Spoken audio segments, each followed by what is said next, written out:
ભાવનગર ખાતે રબારી સમાજના પરિવારમાં બનેલી ટ્રિપલ હત્યાકાંડની ઘટનાઓમાં સુરતમાં રબારી સમાજે વિરોધ કરી કેન્ડલ માર્ચ યોજી આરોપીની કડક સજાની માંગ કરી હતી।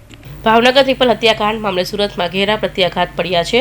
સુરતના વરાછામાં રબારી સમાજ દ્વારા કેન્ડલ માર્ચ યોજાઈ હતી અને રબારી સમાજે ઘટનાને સખ્ત શબ્દોમાં વખોડી આરોપીને કડક સજાની માંગ કરી હતી। સમાજના અગ્રણીઓ ચાલુ કેન્ડલ માર્ચ દરમિયાન ધ્રુસકે રડી પડ્યા હતા। તો ઘટનાને લઈ સમાજના લોકોમાં ભારે રોષ જોવા મળ્યો હતો।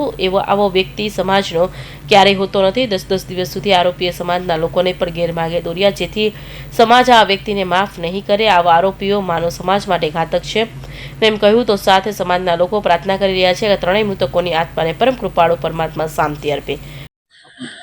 આજરોજ રબારી સમાજ અહીંયા ઉપસ્થિત થયો છે, કારણ કે રબારી સમાજ એક પણ વૃદ્ધાશ્રમમાં અમારા વૃદ્ધ નથી હોતા। રબારી સમાજ લોકોનો જીવ બચાવવા માટે પ્રખ્યાત છે અને લોકોનો જીવ બચાવી અને લોકોની સેવા કરી રહ્યો છે, એવા દાખલાઓ છે।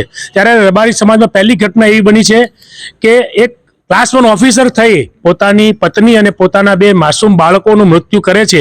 તેને લઈ અને આજે અમે કેન્ડલ માર્ચ યોજી રહ્યા છીએ। આ કેન્ડલ માર્ચ એટલા માટે છે, આ રબારી સમાજ પોતાના સમાજમાં અને બીજા પણ સમાજ આવો કોઈ દાખલો ન બેસે એના માટે અમે જાતે અમારા સમાજના અપરાધી હોવા છતાં અમે સરકારને એવો મેસેજ આપવામાં માંગીએ છીએ કે ફાસ્ટ ટ્રેક કોર્ટની અંદર આ કેસ ચાલે, એવા પુરાવા એકત્રિત કરવામાં આવે, કેસની અંદર એવી ચાર્જશીટ દાખલ કરવામાં આવે કે આરોપીને કડકમાં કડક સજા થાય। અને અમારા સમાજનો હોવા છતાં પણ અમે સમાજના યુવાનો આજે જાગૃત થઈ અને ફાસ્ટ ટ્રેક કોર્ટમાં જલ્દીમાં જલ્દી આ કેસ ચાલે, વ્યવસ્થિત રીતે સરકાર આના પુરાવા એકત્રિત કરે અને જે પણ આ નિંદનીય ખૂબ છે એનામાં કડકમાં કડક સજા બેસી અને દાખલો બેસે કે આ સમાજ એક દૂધળિયો સમાજ છે, ઉજળો સમાજ છે। આ સમાજની રૂપે જે ડાઘ લાગ્યો છે એ ડાઘને મિટાવવા માટે અમે સમાજના યુવાનો આજે કેન્ડલ માર્ચ રૂપે સરકારને ચેતવણી આપીએ છીએ અને સરકારને પણ આહવાન કરીએ છીએ કે આમાં કડકમાં કડક સજા અને વહેલામાં વહેલી તકે સજા થાય અને બીજા આની સાથે જે કંઈ પણ આરોપીઓ હોય એને પણ સામેલ કરી અને એની સામે પણ યોગ્ય કાર્યવાહી કરવામાં આવે।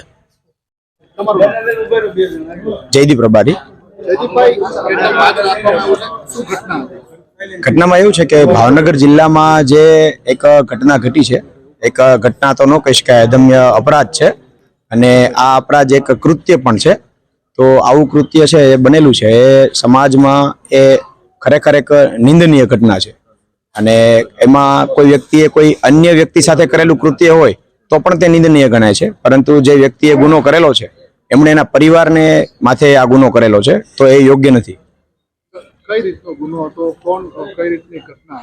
ગુનામાં એવું છે કે ફોરેસ્ટ અધિકારી છે શૈલેષભાઈ કામલા અને તેમણે જે મારા ફૂઈની દીકરી છે નૈનાબેન અને એની ભાણી અને ભાણો છે એ ત્રણેયની હત્યા કરી છે અને તેમને જમીનની અંદર 7 ફૂટ ઊંડો ખાડો ગાળીને દાટી દેવામાં આવ્યા છે અને ત્યારબાદ જાણ મોડી કરી અને ત્યાર પછી જે સમાજ છે અને જે પોલીસ છે દરેકને એક ગેરમાર્ગે દોરવામાં આવ્યા છે અને ત્યારબાદ જે પોલીસ દ્વારા જે સહકાર મળ્યો છે અને કેસ સોલ્વ થયો છે। તો બાદમાં ખબર પડી છે કે હત્યા કરીને તેમનું જે ક્વાર્ટર છે એ ક્વાર્ટરની પાછળ જ જે 20 ફૂટ દૂર એમને જે દાટી દેવામાં આવેલા હતા અને તેમણે સ્વીકારી પણ લીધું છે।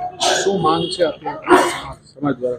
સમાજ દ્વારા એક માંગ છે કે એક વ્યક્તિ છે જે હવે સમાજને ધ્યાનમાં રાખીને ના કહી શકાય, કારણ કે અહીંયા રબારી સમાજની સાથે દરેક સમાજના લોકો પણ સહકાર માટે સાથે ઉભેલા છે અને દરેક સમાજની એક જ માંગ અત્યારે હોવી જોઈએ કે આવું કૃત્ય કરનાર વ્યક્તિ છે એને કડકમાં કડક અને સખત સજા થવી જોઈએ કે જેનાથી અન્ય સમાજ અને ભવિષ્યમાં પણ તેની એક દાખલો બેસે કે આવું કૃત્ય ના કરવું જોઈએ।